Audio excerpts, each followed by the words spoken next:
what are ways that we can skillfully work with emotion? I want to start off by telling a story about me in my 20s. And, you know, I noticed that when I felt strong emotion, strong positive emotion, I acted like an idiot. You know, because it's like, well, it's for romance. It's strong positive emotion. And it led me to do things that weren't that smart. And when I felt strong negative emotion, I noticed that I acted like an idiot. Right? So strong positive emotion, act like an idiot. Strong negative emotion, act like an idiot. What's the clear solution to this problem? Like, not feel emotion. And I honest to God, I had this, I think I was about 22, 23, and I just thought, man, my life would be so much better if I just didn't have emotion, and certainly the world would be a better place. There wouldn't be any war, because people would be rational, right? People wouldn't get, swept away by emotion and do terrible things to each other. And so I not so much consciously, but I did pursue a program of emotion eradication. So I'm overstating it a little bit. Have you guys heard the term the feels on the internet? So who here has all the feels all the time, right? Chances are the people who raise their hands are very empathetic, right? Because not only are you feeling your own emotions really strongly, but you're also feeling the emotions of the people around you quite strongly. It can really be disorienting. And so for me, I was definitely like in the pro-Spock camp. Like I was like, you know, anyone else in this sort of Vulcans had it right? Anyone go through a phase like that? Yeah, if only. And what I found is that the methods, and we'll unpack what some of those methods are. It's basically distraction and suppression. They don't work so well over the medium and the long term, and I really found that they weren't working. Some of the distraction techniques are the sort of sex, drugs, and rock and roll, and have their own downsides that can become really strong, and even some of the distractions. So when I came to practice, one of the things that I realized is that I held this idea that I would be, if I were to really experience what it's like to be me, I would be overwhelmed, right? And this fear of like, man, the feels will envelop me.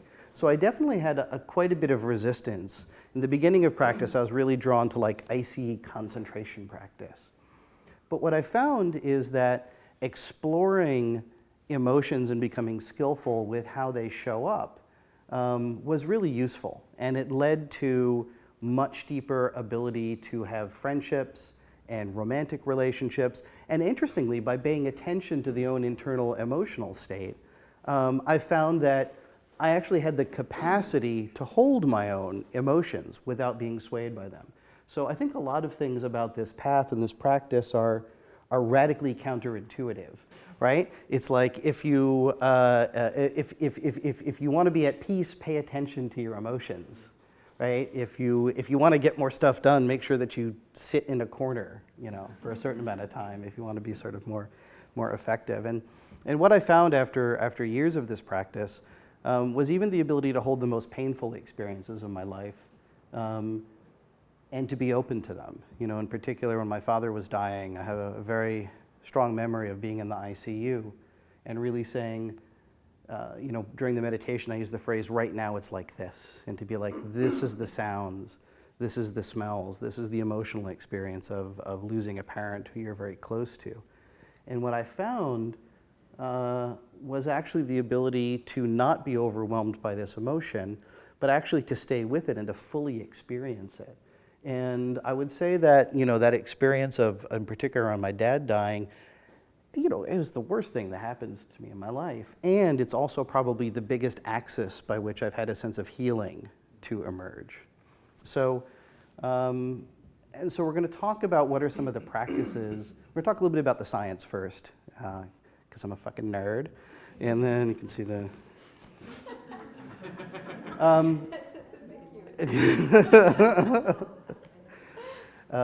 By the way, the filming for the next Star Wars wrapped this week, FYI.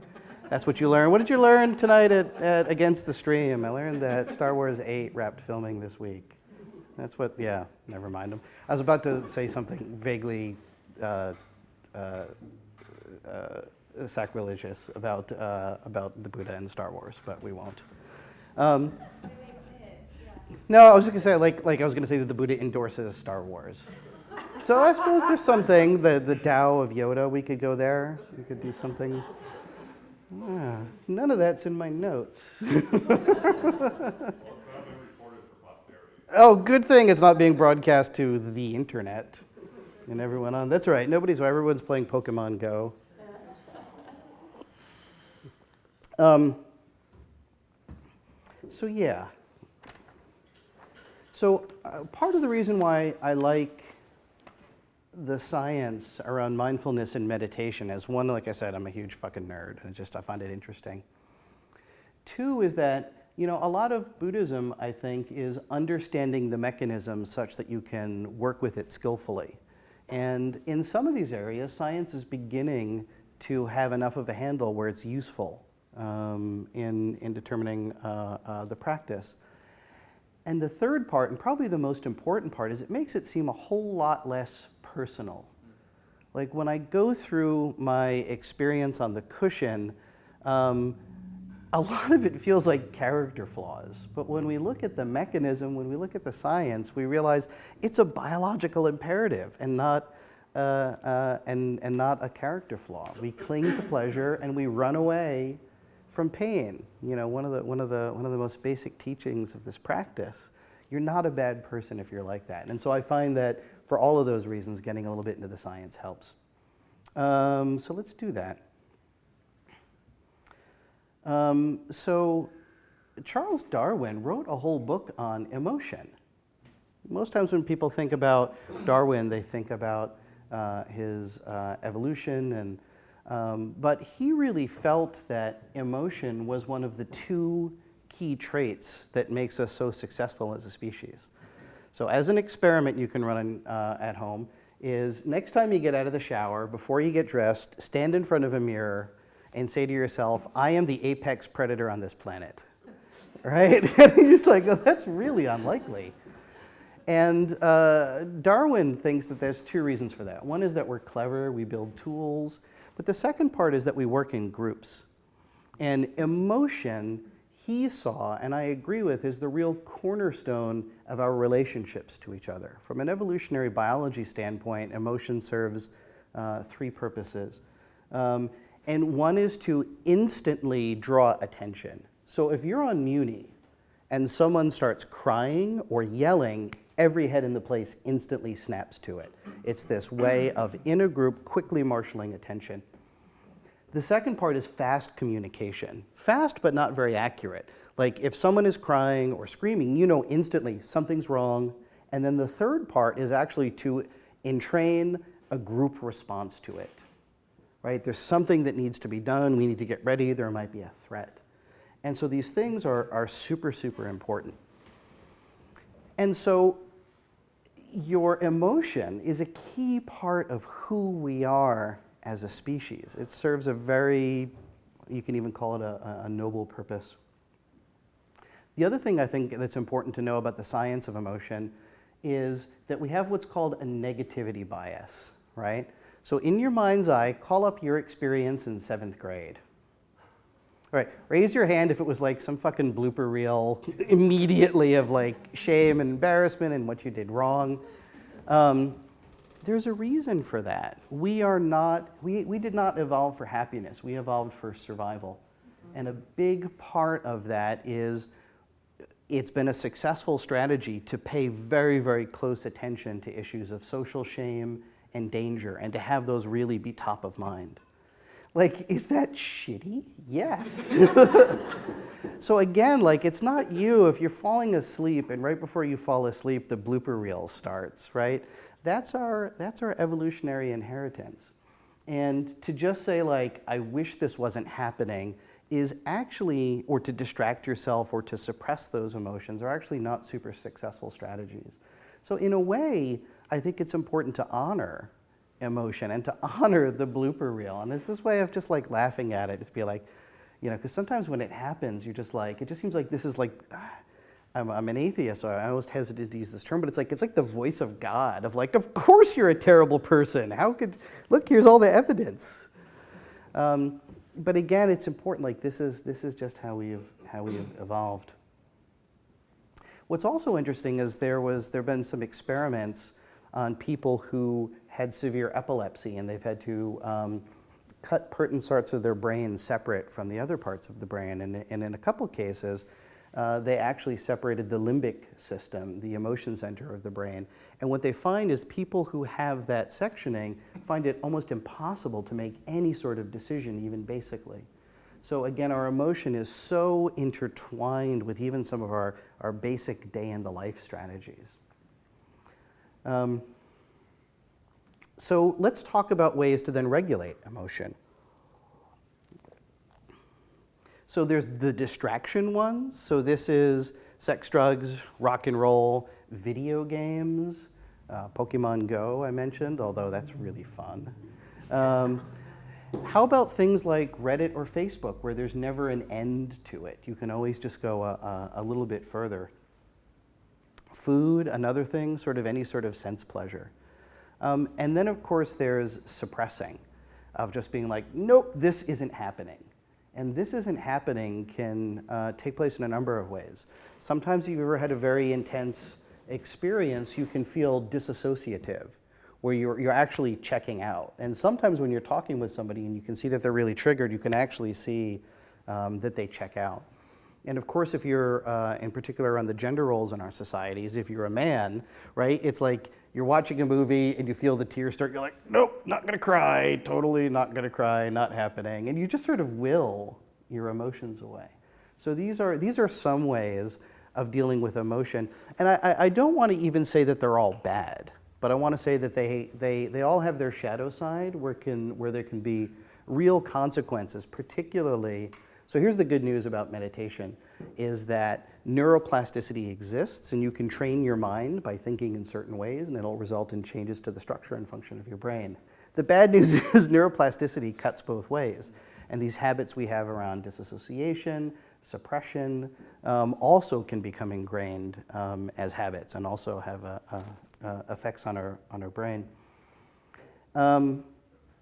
What are some people's favorites for distraction or suppression, if you feel like sharing? Work. Oh, fantastic. That one is so part of my life that I didn't even see it, right? But as soon as you said it, it's like, yeah. Anything else? Drugs? Ice cream. Shopping. Yeah, that's a fantastic one. Pinterest. Reading. I was thinking about that. Like, it's so strong for me, the ability to be transported somewhere else entirely. And I love reading so much, and it feels like I'm visiting friends almost to be. And again, this really talks about the real nuance that's involved. Like, be like, oh, what'd you learn it against the stream? I heard that reading was bad. No. But it's again like, are we reading skillfully? Are we pursuing this for a little bit of enjoyment, or is there something that we're running away from? And I found that I can begin to know like when I'm reading for escape versus when I'm reading for enlightenment or pleasure or something like that. What are some of the other ones? Cleaning. Yeah, that's a really good one. Netflix. Binge watching. Exercise. Activities, right? So again, this really calls the nuance. It's not a matter of good or bad, but it's a matter of actually bringing awareness to it to find out like, what's my motivation here? And so some of the practices that we're doing are actually to get hip to our emotions, or sometimes it's not even emotions, it's even body sensation. You know, something that Gene said over in Fulton years and years ago, that he was so not connected with his body that he would be sort of mildly agitated, and then when he investigated, why am I mildly agitated? He's like, I gotta pee, right? To be so, or I'm thirsty. But so many times the emotions we're feeling are so pervasive, we're not actually hip to them. So some of the meditation we did earlier is actually developing the ability to take advantage of this other information data source that's constantly coming up for us. So one of the things I really like is a little fun fact is, anyone hear of the enteric nervous system? The largest quantity of neural tissue outside of your brain pan is in your gut. And this is basically because managing digestion is super, super complicated. Thank God we don't have to manually think about it. Otherwise, I don't know. All I know is it'd be really unpleasant if I were in charge of my own digestion. Things would be projectile something. Yeah. And so what's interesting is that all this neural tissue many times is wired to pre-verbal parts of our brain, because of course our digestive systems evolved before we were a language using species. And so what this means is, like, when you feel upset or when you feel something in your gut, like, that's not magic. Like, that's an actual bi-directional neural system, and it's giving you information and it's giving you data. What makes it really challenging is a lot of times this wiring goes to the pre-verbal parts of our brain. So a lot of times when we when we process emotions, we do it verbally. I'm just like, what is that person thinking? What an asshole. Like, that's conscious processing of emotion. But a lot of times when our enteric nervous system is speaking to us, it's almost like pulling on our shirt, going like, right? And you don't know what it is, but something's not right. So learning to have a sense of discernment about these different signals in your body opens up a whole new world of awareness about what emotion am I feeling. And this is the work of years, because you can really begin to, for instance, emotion substitution. I am very uncomfortable feeling vulnerable. And so anytime I'm pissed off, there's probably a good 40% chance that I am manually generating an emotion to cover up some other emotion that I'm not comfortable with. That's a talk for a different time to go down that particular rabbit hole. But what's interesting is that we can use these practices to develop our awareness. And one of the great things is that you get sort of a 2-for-1. When you develop what's called interoceptive awareness of the body, both the exterior of the body and the interior of the body, you're developing a part of the brain called the anterior insula. And the anterior insula is not only responsible for participating in the awareness, but it also participates in emotion regulation. And this is the part where I'm going to leave science behind. This is a hypothesis, is that, hey, who here does yoga? Do you find that yoga is useful for emotion regulation and management? Yeah, I think that might be it. I'm deadly curious for the research to see whether or not that's true or not. But we do know that this interoceptive awareness tickles the same part of the brain that's also responsible for emotion regulation. And then when we see this, this is the modern American version of a 100-year-old practice.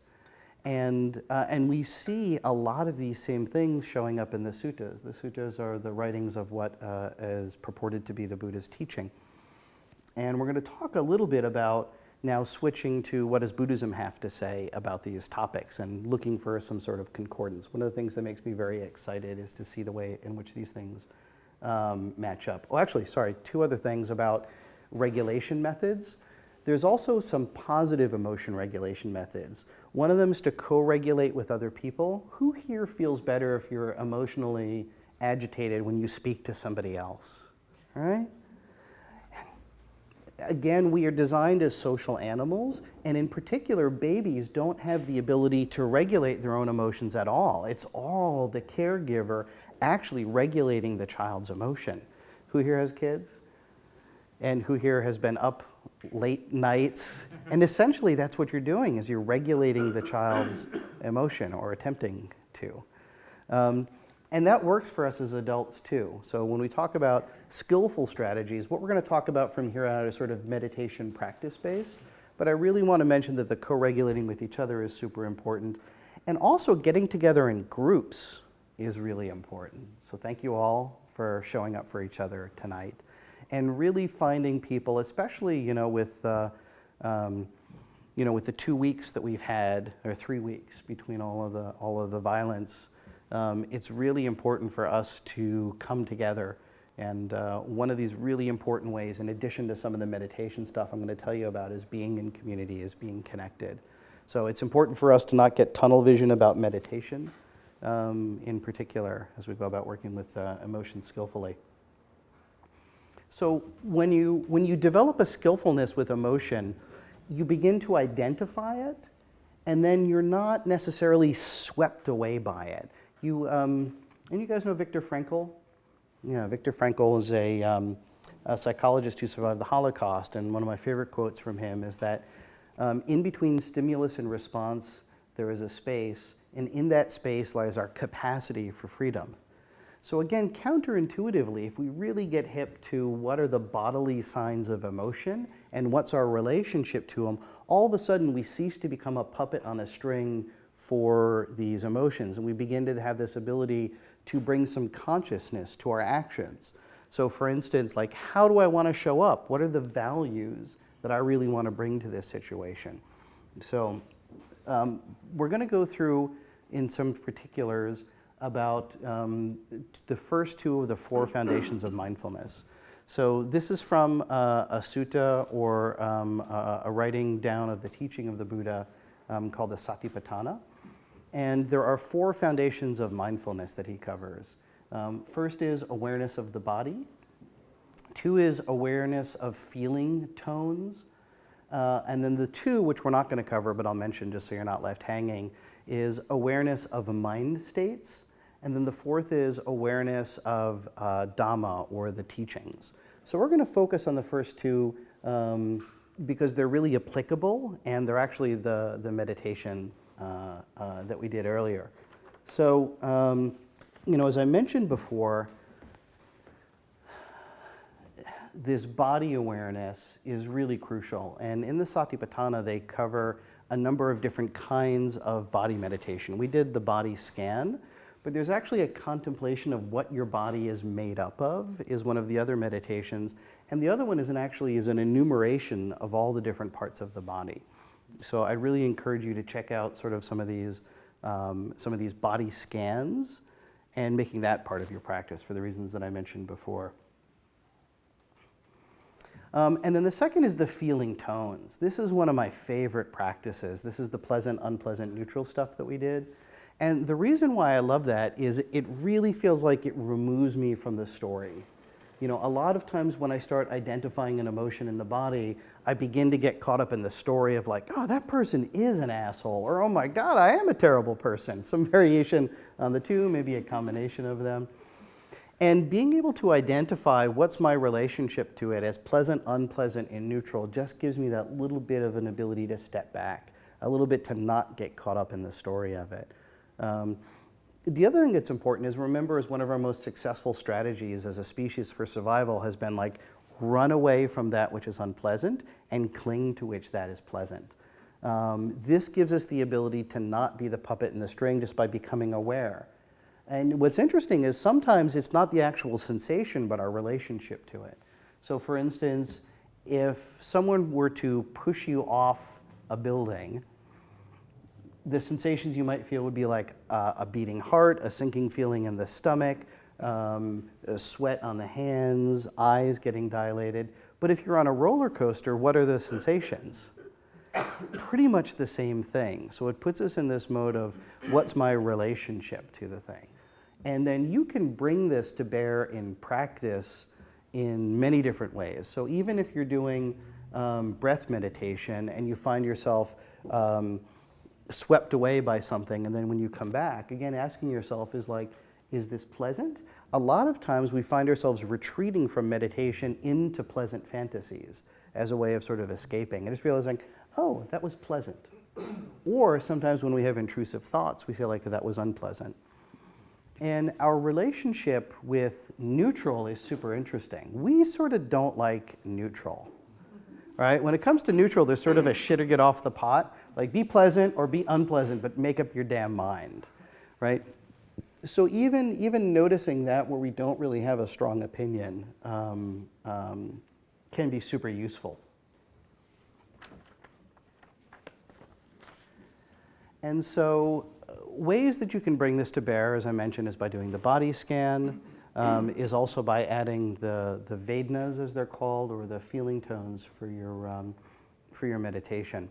And that's sort of in the formal practice. When it comes to informal practice, I also want to note that you can really bring this to bear in your day-to-day life. So if you're having a conversation with somebody and you begin to notice a strong body emotion, see if you can track that emotion while you're talking to the person. Remember, mindfulness on the cushion is a means to an end. It's so that you can do this stuff in real life. And a lot of times you'll start noticing, especially some of the enteric nervous system feelings of like, oh, I'm having a body sensation to what this person is doing. And this is really crucial because a lot of times these, the ancient parts of our brain and the ancient part of our stomach, sometimes it's intuition, sometimes it's wisdom, and sometimes it's bias. And the only way you're going to be able to discern between the two is if you take it from the unconscious realm and lift it into the conscious realm, which is part of the strategy between that I mentioned earlier around labeling.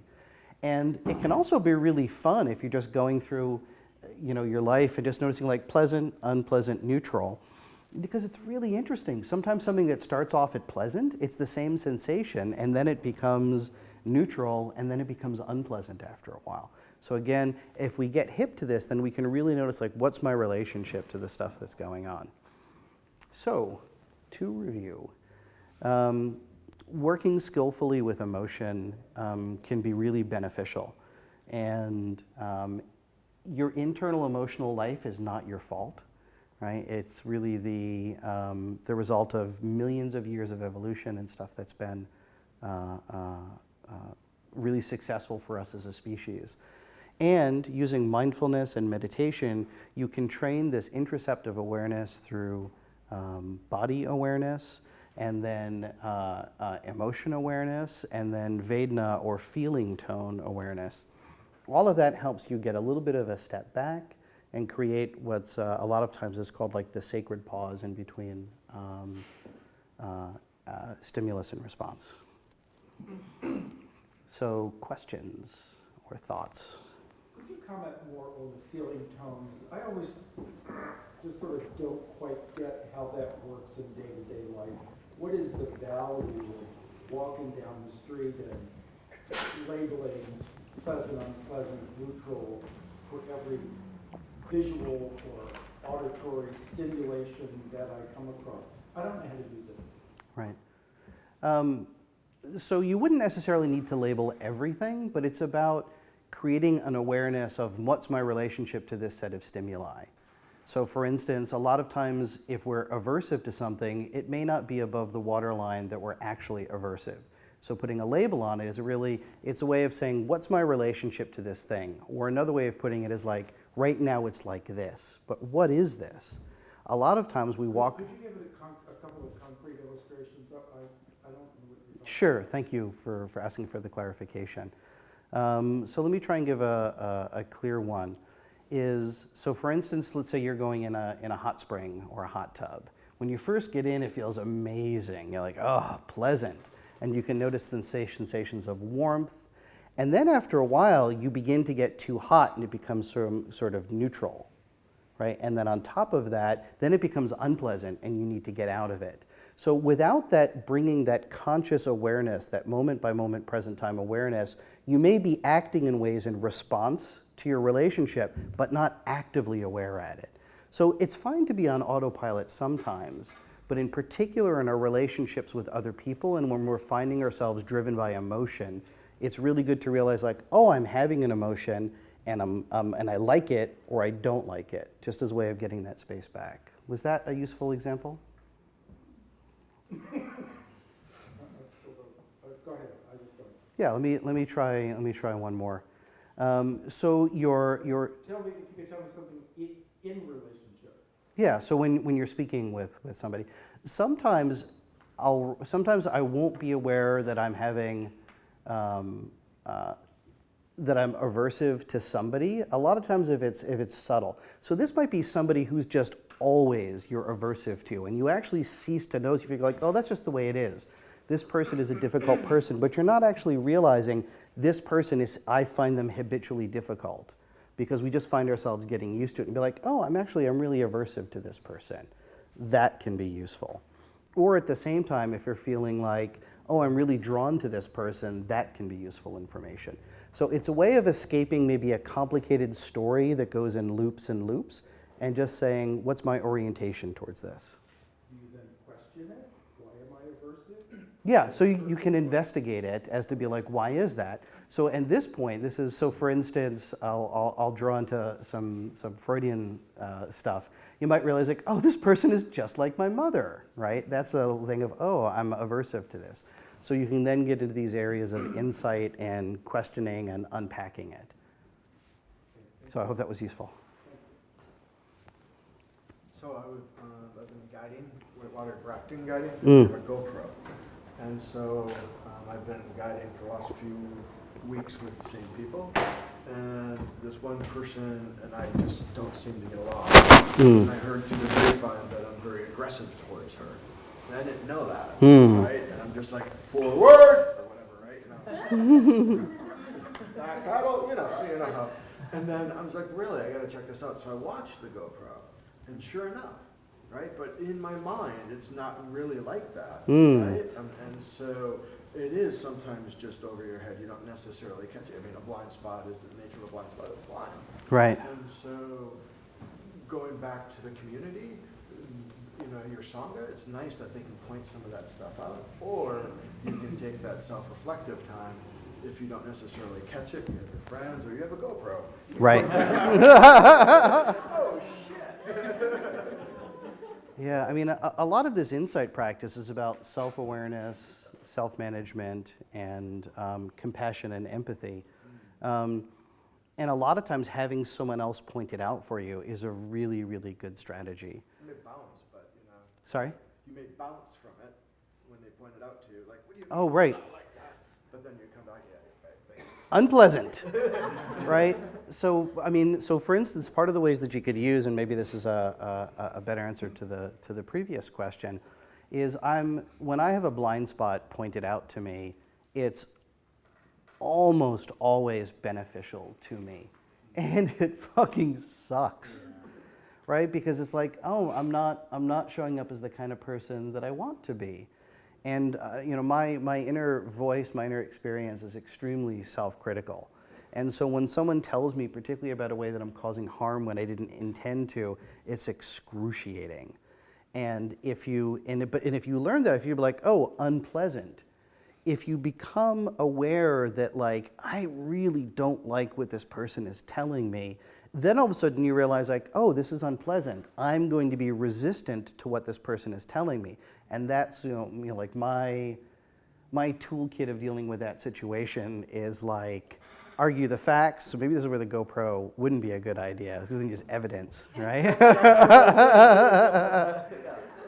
But if you realize like I'm aversive to being told about these blind spots, you actually remove a lot of the possibility of you getting the benefit for it. And I know when someone tells me and I can feel the flush in my face, the heart racing, the sinking feeling in your stomach, like I realize like, oh, I'm having a strong negative emotion to this. It's gonna lead me to not want to hear what this person is saying. If I can then have this opportunity to then be with it and actually hold that, I can actually not be controlled by this emotion of like run away because you're getting told something you don't want to hear. But the GoPro stuff is super interesting, right? Because then you can actually literally see yourself removed from the emotional content of the situation and see it maybe more objectively. Yeah. Thank you for sharing. It's a really rich example. Could you help me? Maybe this is a good segue from that, but could you help me understand what you mean by bias in terms of the gut brain? Like you said, it could be intuition or bias. What do you mean? Yeah, so a lot of times, so we have these rule sets about how we are in the world, and a lot of times these can be unconscious bias. In particular, people that are in our tribe or out of our tribe. There's interesting research that shows that people who look like us, we actually have more physical sensitivity. So if you watch a video of someone very lightly touching their cheek, the more they look like you, the more you'll actually, your mirror neurons will fire, and the more that you look like them. And so you're getting these little subtle signals many times that you're giving yourself about trust this person, don't trust this person. And if you notice those little signals, you can, a lot of times they're so subtle that you don't recognize them, right? This is like the rolling up of the windows, the crossing to the other side of the street. If you realize like, oh, I'm getting a subtle signal, what's going on here? Is this intuition or is this bias? You can then raise it above the waterline and then be able to respond to it in a way that's in alignment with your values.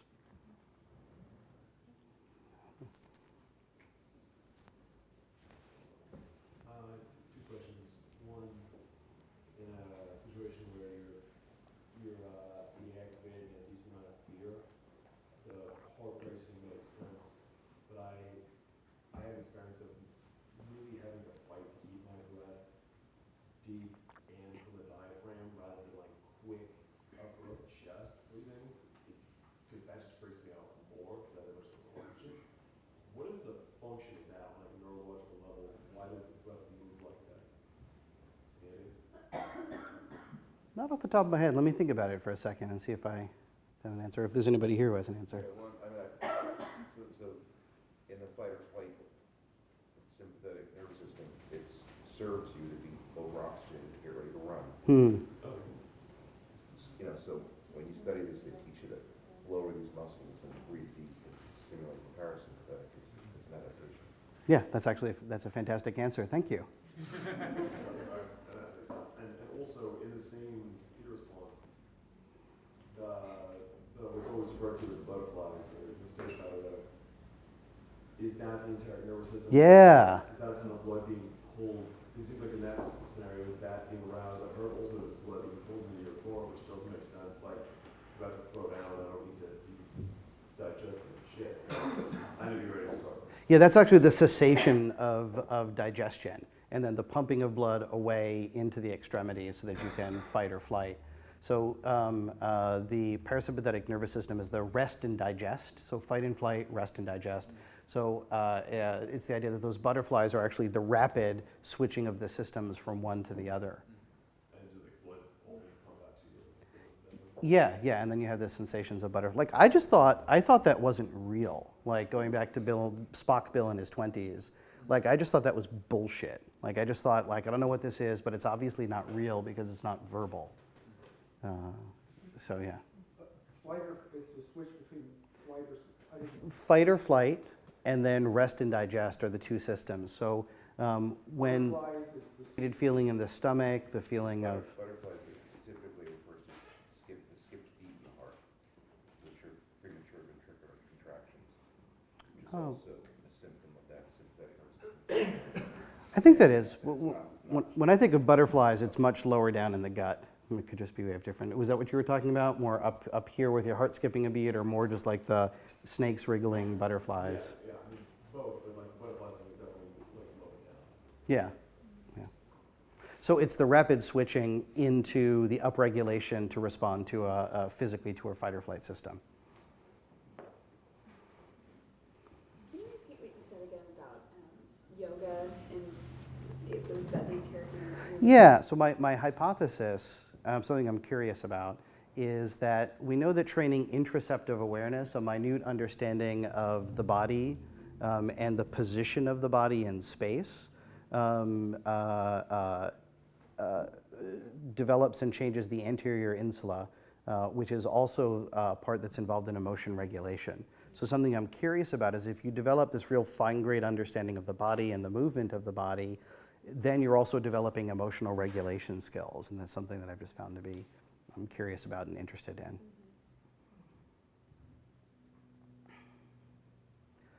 Cool, so we're at about time, so I have two announcements to make.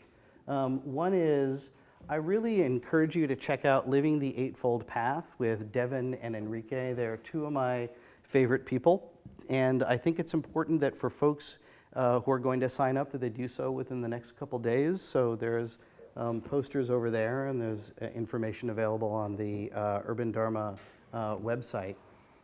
And then the last part is talking about Dana.